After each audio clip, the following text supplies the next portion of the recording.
Hello students, class 11th accountancy. आज हम start करेंगे चैप्टर 4 अकाउंटिंग स्टैंडर्ड। तो अकाउंटिंग स्टैंडर्ड का हम लोगों ने वीडियो बना रखा है। आज हम इसका ऑब्जेक्टिव क्वेश्चन स्टार्ट करेंगे।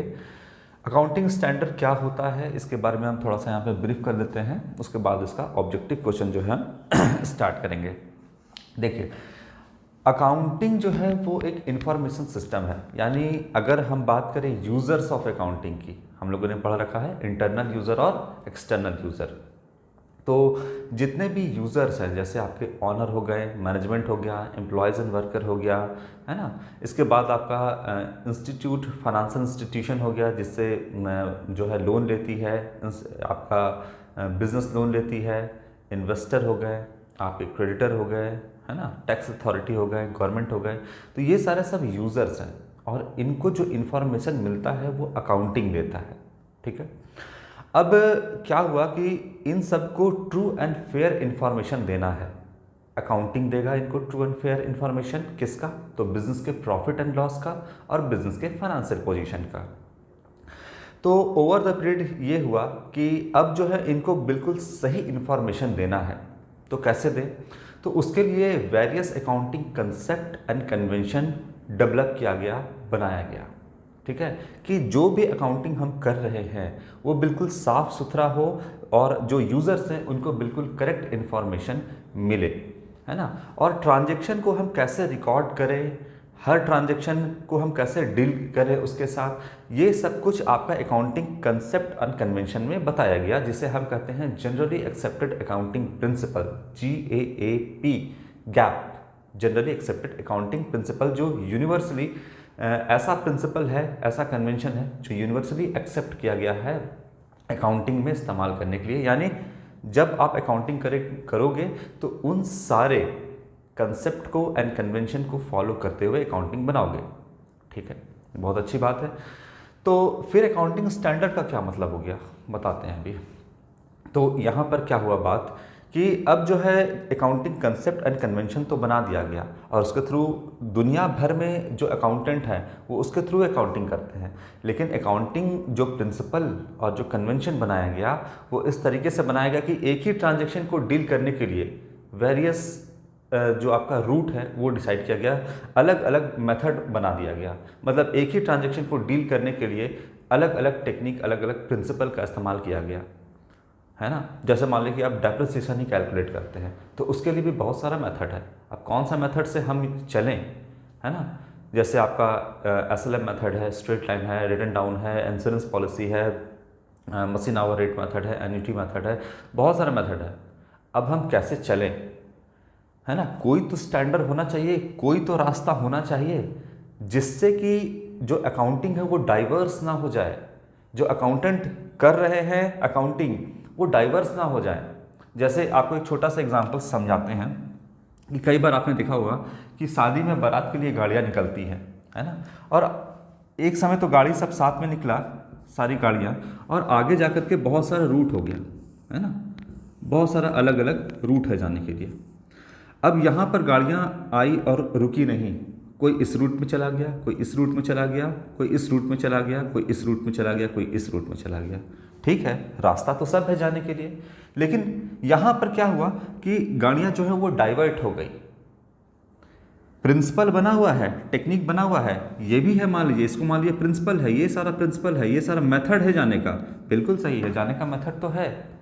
लेकिन अगर कोई स्टैंडर्ड ना हो कि किस रास्ते से जाना है, कोई गूगल मैप फॉलो ना कर रहे हो, या पहले से डिस्कस ना कर रखा हो कि हमें किस रूट में जाना है, रूट नंबर 1 2 3 4 5, मान लीजिए सबको रूट नंबर 3 में जाना था। ठीक है, लेकिन क्या हुआ कि कोई इंफॉर्मेशन नहीं होने की वजह से, कोई गाइडलाइंस नहीं होने की वजह से यहाँ पर सारी गाड़ियाँ डाइवर्ट हो गई। और डाइवर्ट हो गई तो आप जानते हो कि कोई भी गाड़ी जो है डेस्टिनेशन पे नहीं पहुंच पाएगा। अगर आप बोलो कि गाड़ी नंबर 1 2 3 4 5, अगर हम इनको कंपेयर करें तो कर पाओगे क्या? सब लोग डाइवर्ट हो गए हैं, अलग अलग रूट में चले गए हैं। कोई 100 किलोमीटर, कोई 200 किलोमीटर, कोई 150 किलोमीटर पर गाड़ी जा करके अलग अलग डाइवर्ट हो गया। अब सब एक दूसरे को फ़ोन कर रहे हैं कि कहाँ पहुँचे, कहाँ पहुँचे। तो बोले हम कहीं पहुँचे ही नहीं है, पता नहीं कहाँ पहुँच गए हैं। बात समझ में आ रही है? तो यहाँ से डाइवर्ट हो गए। अब ये डाइवर्सिफिकेशन जो है, जो डाइवर्स हो गया है, अकाउंटेंट भी यही है कि क्या कर रहे हैं कि अकाउंटिंग प्रिंसिपल को तो फॉलो कर रहे हैं, लेकिन एक ही ट्रांजैक्शन को डील करने का बहुत सारा मेथड है, अलग अलग मेथड है। अब अकाउंटेंट क्या करे, मान लो कोई अकाउंटेंट ये प्रिंसिपल को अडॉप्ट कर रहा है ट्रांजैक्शन को डील करने का, कोई ये प्रिंसिपल को या इस टेक्निक को डील कर रहा है, तो बताइए कि इन दोनों में डाइवर्सिफिकेशन आ गया कि नहीं, ये दोनों अलग अलग होगा कि नहीं। अब हम चाहेंगे कि इन दोनों को हम कंपेयर करें, है ना, एक बिजनेस मेथड नंबर 5 को या टेक्निक 5 को इस्तेमाल कर रहा है और दूसरा बिजनेस एक आप जो है मेथड नंबर या टेक्निक नंबर 1 को इस्तेमाल कर रहा है। अब चाहेंगे इसके बीच में कंपेयर करना, कर पाओगे नहीं, जबकि आपका ठीक है रूट बना हुआ है, सारा तो रास्ता ही है, यानी सारा तो टेक्निक प्रिंसिपल ही है, सब कुछ तो फॉलो कर रहे हैं, यानी जनरली एक्सेप्टेड अकाउंटिंग प्रिंसिपल तो है ही, यानी जो अकाउंटिंग कंसेप्ट एंड कन्वेंशन है उसको ये भी फॉलो कर रहे हैं, ये भी फॉलो कर रहे हैं, फिर भी डाइवर्सिफिकेशन आ गया है, फिर भी अलग हो गया है अकाउंटेंट, हो गया सर में दर्द। अब क्या करें, तो अब यहाँ पर एक अर्जेंट नीड फील हुआ कि अकाउंटिंग स्टैंडर्ड होना चाहिए, यानी एक रूट तय होना चाहिए किसी ट्रांजैक्शन को डील करने का।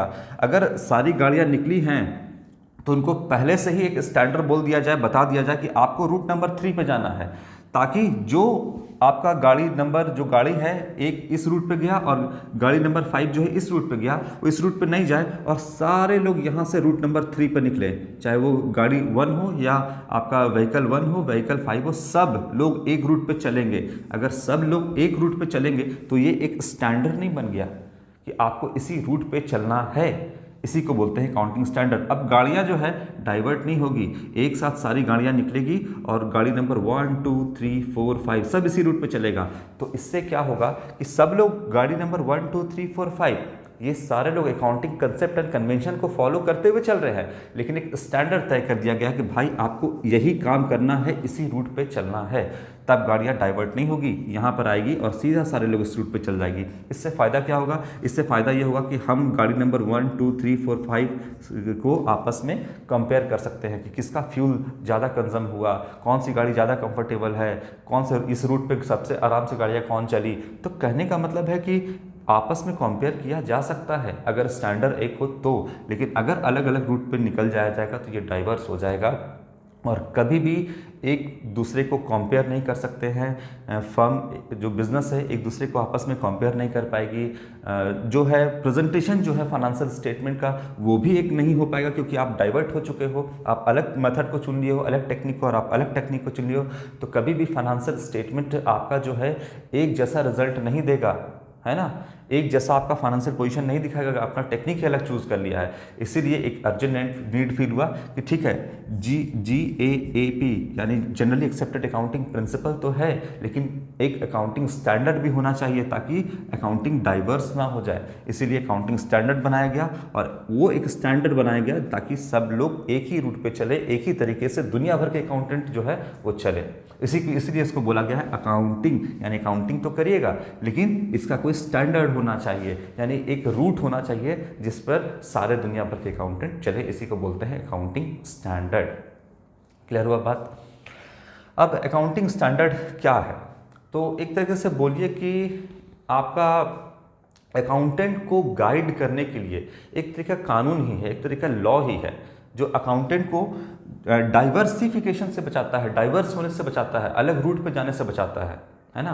अकाउंटिंग स्टैंडर्ड ये बोलता है कि आपको इसी रूट पे चलना है। जितने भी अकाउंटेंट काम कर रहे हैं, एक मिनट रुकिए यहाँ पर, और अलग अलग अकाउंटिंग मेथड को इस्तेमाल करेंगे, हम बताएंगे, यानी अकाउंटिंग स्टैंडर्ड बताएगा कि क्या करना है और अकाउंटेंट को वही फॉलो करना होगा ताकि डाइवर्सिफिकेशन ना आए, अकाउंटेंट डाइवर्स ना हो जाए, फाइनेंशियल स्टेटमेंट हर कंपनी का, हर बिजनेस का एक जैसा रहे ताकि इसको कंपेयर किया जा सके, है ना, और वो भी ट्रूथफुल हो, फेयर हो एकदम, है ना।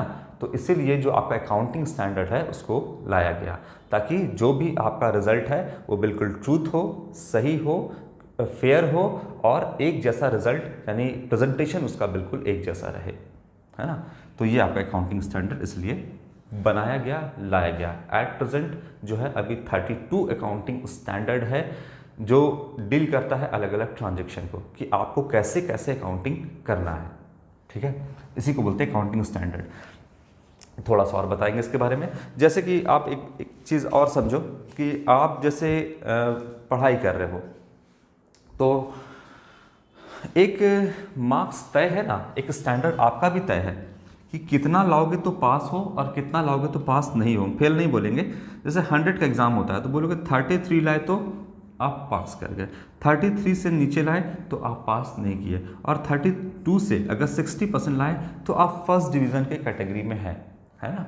तो ये आपका एक स्टैंडर्ड तय किया गया कि कम से कम 33 तो आपको लाना ही है। अगर ये स्टैंडर्ड तय नहीं होगा तो कौन पास किया और कौन पास नहीं किया, इसके बीच में आप डिफरेंस कैसे तय कर पाओगे। इसलिए एक स्टैंडर्ड का होना ज़रूरी है। यहाँ पर भी एक स्टैंडर्ड लाया गया कि दुनिया भर के जो अकाउंटेंट है वो एक जैसा काम करे, एक तरीके से काम करे, ताकि जो प्रेजेंटेशन है वो ट्रूथफुल हो, फेयर हो, और बिल्कुल सेम प्रेजेंटेशन सारा जो बिजनेस का है, फाइनेंशियल स्टेटमेंट का, उसका एक जैसा रहे। इसीलिए अकाउंटिंग स्टैंडर्ड लाया गया। क्लियर है? चलो अब क्या क्या क्वेश्चन है ऑब्जेक्टिव ये समझाते हैं।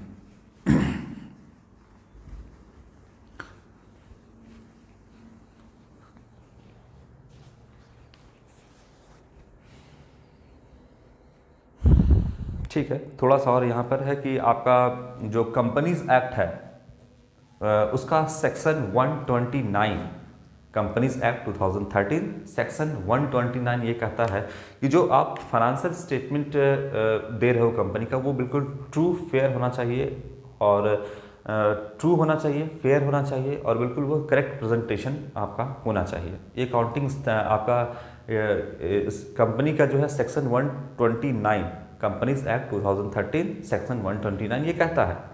लेकिन कंपनीज एक्ट के बारे में इसमें कुछ भी नहीं बताया गया है कि कैसे हो, है ना। 129 ये कहता है कि सब कुछ ट्रू एंड फेयर होना चाहिए, लेकिन कैसे होना चाहिए ये कंपनी एक्ट नहीं बताया है ना। तो वहाँ पर क्या है कि आपका अकाउंटिंग स्टैंडर्ड के थ्रू हम वहाँ पे जो है अकाउंटिंग करेंगे, और कंपनी के लिए जो अकाउंटिंग स्टैंडर्ड को फॉलो करना मैंडेटरी होता है, यानी उनको अकाउंटिंग स्टैंडर्ड को फॉलो करना ही करना है। ऐसा नहीं बोल सकता कोई अकाउंटेंट कंपनी का कि हम जो है अकाउंटिंग स्टैंडर्ड को फॉलो नहीं करेंगे, मैंडेटरी है, आपको करना ही है। ठीक है, चलिए अब क्वेश्चन नंबर 1 से स्टार्ट करते हैं।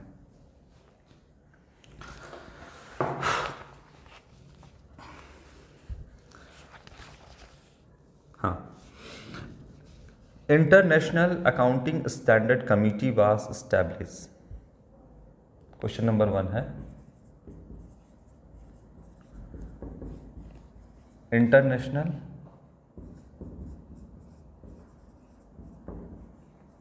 अकाउंटिंग स्टैंडर्ड जो कमिटी है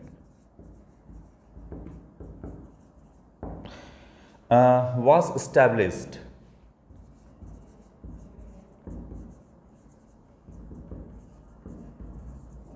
कब इस्टेब्लिश किया गया? 29 जून 1973 ऑप्शन बी, 10 जून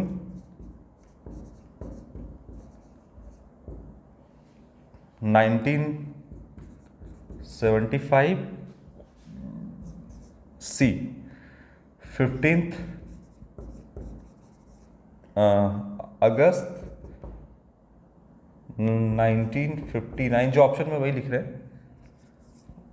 इसके बाद है 10 जून 1974। देखिए थोड़ा सा ऑप्शन इस टाइप से एग्जामिनेशन में जनरली इस टाइप का आपका क्वेश्चन देता है जिससे आपके माइंड को डाइवर्ट किया जा सके, है ना। तो इसका करेक्ट ऑप्शन होगा आपका ऑप्शन नंबर ए। समझाएंगे इसको अभी हम। ऑप्शन नंबर ए जो है करेक्ट है, यानी इंटरनेशनल अकाउंटिंग स्टैंडर्ड कमिटी को स्टैब्लिश कब किया गया? 29 जून 1973। ठीक है, 1973 को इंटरनेशनल अकाउंटिंग स्टैंडर्ड कमेटी यानी IASC को एग्जिस्टेंस में लाया गया, है ना। और क्या क्यों लाया गया? कि वो इंटरनेशनल लेवल पे अकाउंटिंग स्टैंडर्ड को डेवलप करे। किसको डेवलप करे? तो इंटरनेशनल लेवल पे जो अकाउंटिंग स्टैंडर्ड है, यानी दुनिया भर के जो अकाउंटिंग करने वाले अकाउंटेंट हैं उनके लिए एक अकाउंटिंग स्टैंडर्ड को बनाए जो दुनिया भर के अकाउंटेंट फॉलो कर सके। ठीक है, तो इसके लिए आपका इंटरनेशनल अकाउंटिंग स्टैंडर्ड कमेटी को स्टैब्लिश किया गया 29 जून 1973 को। ठीक है, अब कंफ्यूजिंग क्या दे देगा यहाँ पर, देखिए कंफ्यूजिंग ऐसे दे देगा आपका कि 10 जून है ना, यहाँ पर इसको कभी कभी ऐसे भी लिख देगा 29 जून 1974, है ना 20, इसके बाद यहाँ पे मान लीजिए 10 है तो इसको भी कर देगा 29 जून 1975। अब आप कंफ्यूज कर जाओगे कि 74 था, 75 था या 73 था, कि सारा डेट एक जैसा डाल देगा। ठीक है, ऐसा भी कर सकता है। तो जनरली जो कॉम्पिटिटिव एग्जाम होता है उसमें इसी तरीके का ऑप्शन दे करके आपको कंफ्यूज कर देगा, इसलिए आप बिल्कुल दिमाग में एकदम इसको याद कर लो कि 29 जून 1973, क्योंकि ये डेट आपको याद रखना पड़ेगा। इसमें कोई ट्रिक नहीं है कि आप क्या करोगे, जो डेट पे स्टैब्लिश किया गया वो डेट आपको याद रखना ही है ना। चलो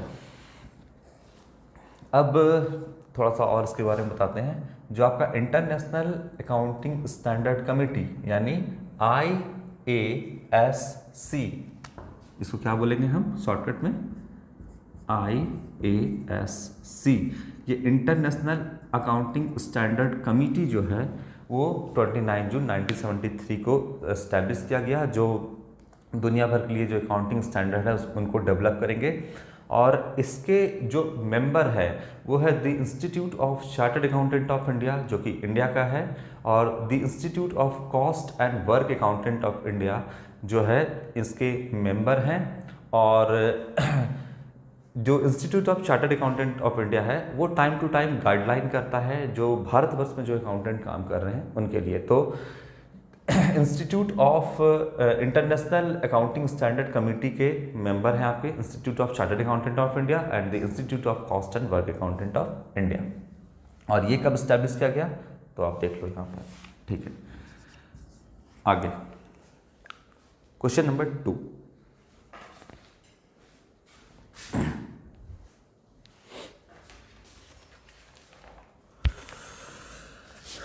लिखता है, देखिए क्वेश्चन को थोड़ा थोड़ा घुमा घुमा करके भी लिखता है, dash dash dash dash is a,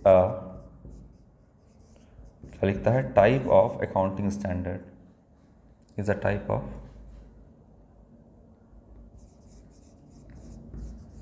accounting standard.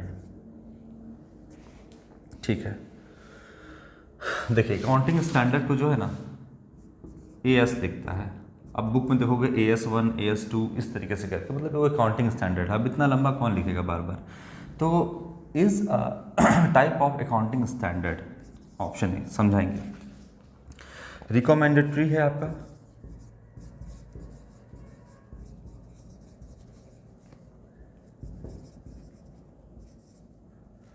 Recommendatory आपका है, फिर बी कहता है आपका मैंडेटरी है,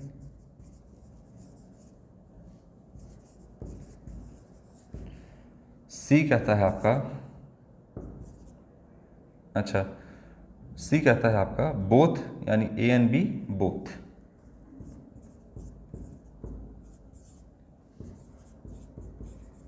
और डी कहता है आपका नन ऑफ दीज।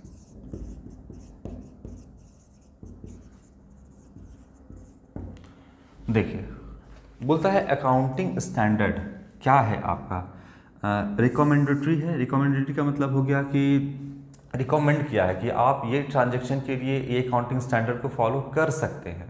क्या कर सकते हैं, इस अकाउंटिंग स्टैंडर्ड को आप फॉलो कर सकते हैं। तो ये क्या आपका अकाउंटिंग स्टैंडर्ड जो है वो रिकमेंडेटरी है आपका, यानी रिकमेंड किया गया है कि आप इसको फॉलो करिए, या फिर ये ऑप्शन बी मैंडेटरी है, यानी इसको आपको इस्तेमाल किसी भी कीमत पे करना ही होगा। क्या ये मैंडेटरी है ना।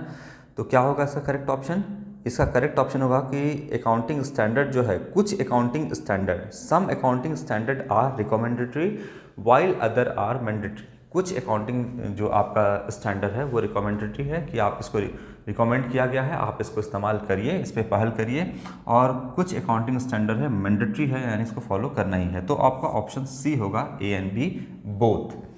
जनरली जो कंपनी के लिए है ना, कंपनी फॉर्म ऑफ बिजनेस के लिए, उसके लिए जो अकाउंटिंग स्टैंडर्ड होता है वो मैंडेटरी होता है, यानी करना ही है। आपको अकाउंटिंग स्टैंडर्ड को बिना फॉलो किए हुए आपको अकाउंटिंग नहीं करना है। तो आपका कंपनी के लिए तो मैंडेटरी है, लेकिन कुछ जगह पर रिकमेंडेटरी है और कुछ जगह पे आपका मैंडेटरी है, यानी कंपनी के लिए तो मैंडेटरी है ही।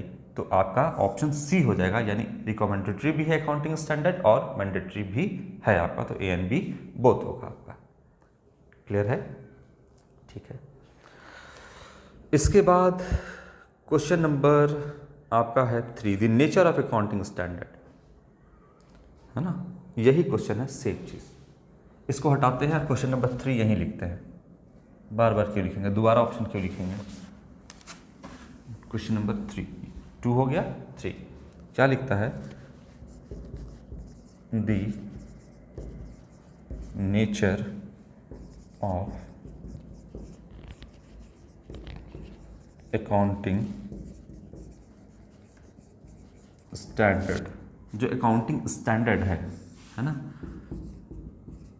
अकाउंटिंग स्टैंडर्ड मतलब स्टैंडर्ड जो जिससे ट्रांजैक्शन को हम रिकॉर्ड करें, वो अकाउंटिंग स्टैंडर्ड में बताया गया है कि आपको ट्रांजैक्शन को किस तरीके से रिकॉर्ड करना है, किस तरीके से आपको डील करना है। अकाउंटेंट को चुपचाप से क्या करना है, उसको फॉलो करना है ना। जैसे आप सड़क पर जाते हो तो रूट में बहुत सारा ऐसा साइन बोर्ड होता है जो आपको डायरेक्ट करता है कि आपको किधर जाना है। नहीं, जब आप यहाँ से मान लो कि हज़ारीबाग से कहीं निकलते हो तो आपको रूट में बहुत सारा ऐसा साइन बोर्ड मिलता है। अगर आप जो मुख्य सड़क हाईवे से जा रहे हो तो आपको बहुत सारा ऐसा साइन बोर्ड दिखेगा कि आपको डायरेक्ट करेगा, आपको कोड करेगा, एक तरीके से वो कोड होता है ना, कि आपको डायरेक्ट करेगा कि किस तरफ से आपको जाना है। मान लीजिए हज़ारीबाग टू पतरातू जाना है, हज़ारीबाग टू रांची जाना है आपको, तो वो साइन बोर्ड आपको डायरेक्ट करेगा कि आपको जाना किधर है। उसी तरीके से अकाउंटिंग स्टैंडर्ड ये डायरेक्ट करेगा कोड के थ्रू कि अकाउंटेंट को करना क्या है, करना क्या है मतलब कैसे करना है वो बताएगा। तो अब बोलता है कि नेचर क्या है अकाउंटिंग स्टैंडर्ड का, क्या ये रिकमेंडेटरी है या मैंडेटरी है, या यहाँ पे लिखता है बोथ है, तो बोथ होगा, यानी ए एंड बी बोथ। ठीक है, लिख देते हैं ए एंड बी बोथ, यानी ये रिकमेंडेटरी भी है और मैंडेटरी भी है।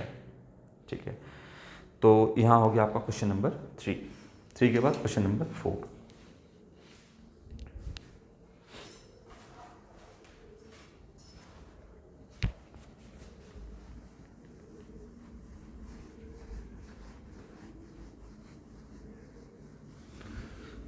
एग्जामिनेशन में आपका क्वेश्चन जो है वो फुल फॉर्म लिखने भी आ सकता है कि IASC का आप फुल फॉर्म लिखिए, है ना। The institute of chartered accountant of India, the institute of cost and work accountant of India, तो इन सब का आपको जो है फुल फॉर्म भी लिखने आ सकता है। आप लोग इस सबको याद रखो, बाकी फुल फॉर्म तो खुद से कर लोगे। ठीक है, चलिए 4th नंबर कहता है accounting standards are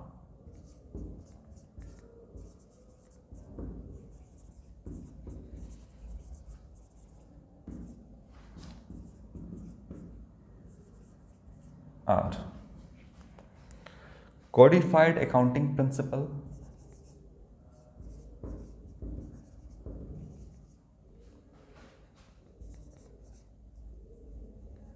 codified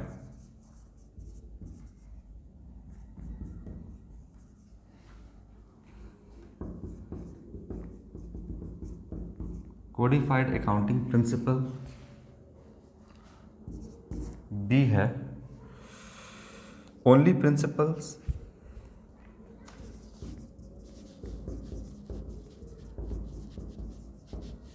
C है अकाउंटिंग प्रिंसिपल, और D none of this.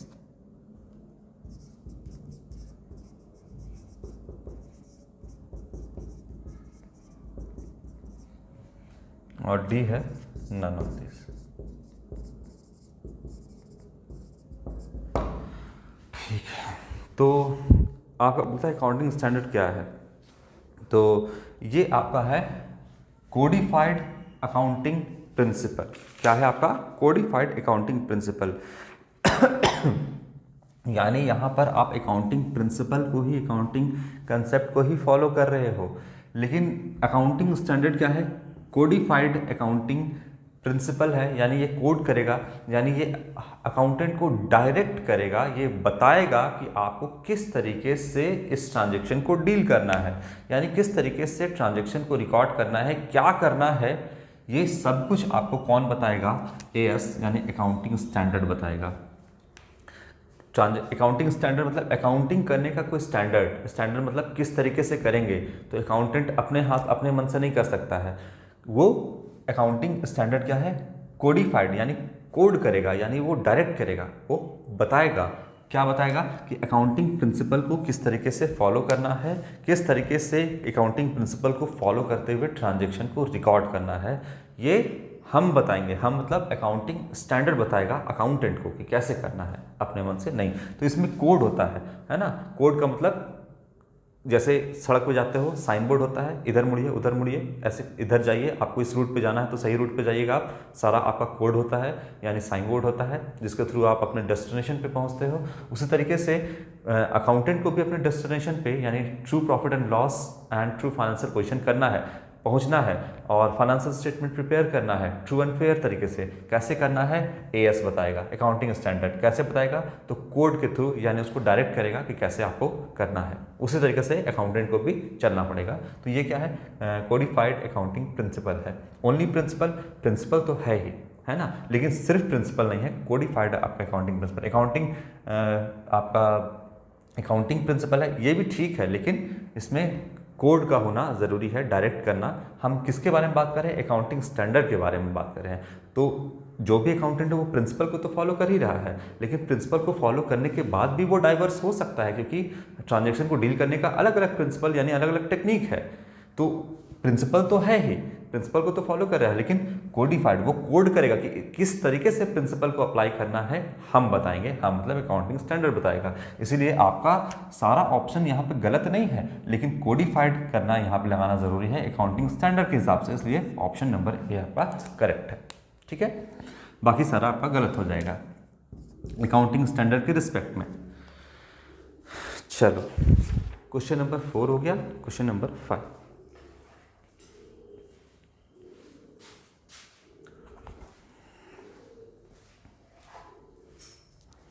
Question number 5 जो है अकाउंटिंग स्टैंडर्ड आर, ये भी है आपका लगभग सेम है।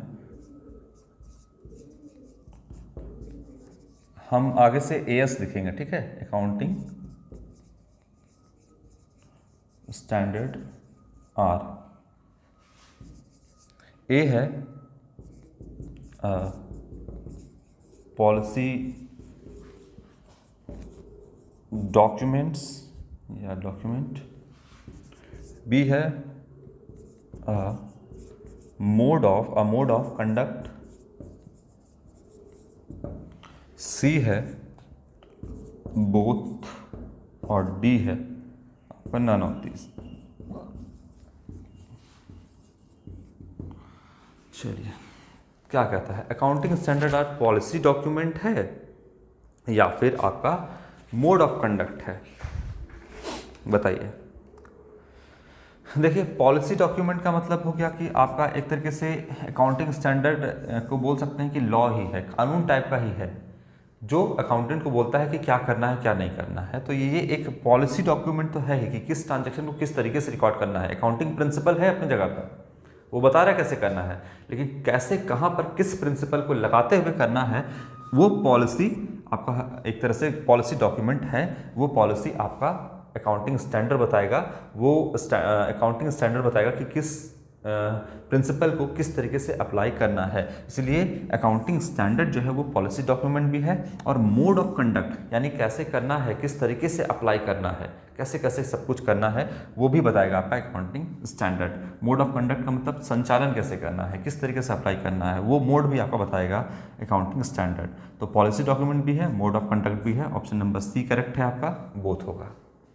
चलिए, तो क्वेश्चन नंबर 5 के साथ आज हम इस वीडियो को अभी ख़त्म करते हैं। फिलहाल आपको इस अकाउंटिंग स्टैंडर्ड का आपको मतलब समझ में आया, और कुछ क्वेश्चन को भी मैंने डील किया यहाँ पर। क्वेश्चन नंबर 5 एक चीज़ और इसमें रह गया है, उसको अभी हम यहाँ पर कवर कर देते हैं। जो आपका इंटरनेशनल अकाउंटिंग स्टैंडर्ड कमेटी है, जो IASC international accounting standard committee, जो कि 29 जून है ना 1973 को स्टैब्लिश किया गया था। इसका हेडक्वार्टर जो है वो आपका लंदन में है ना। इसका हेडक्वार्टर जो है आपका लंदन में है, इंग्लैंड में। ठीक है, ये भी आपका सवाल पूछा जा सकता है कि है कहाँ, तो इसका हेड ऑफिस जो है इंग्लैंड में कहाँ, लंदन में आपका जो है इसका हेडक्वार्टर है। ये बात आप ध्यान रखिएगा। ठीक है, चलिए तो आज का वीडियो में यही ख़त्म करते हैं बच्चों। नेक्स्ट वीडियो में हम नेक्स्ट ऑब्जेक्टिव क्वेश्चन को सॉल्व करवाना स्टार्ट करेंगे। Thank you.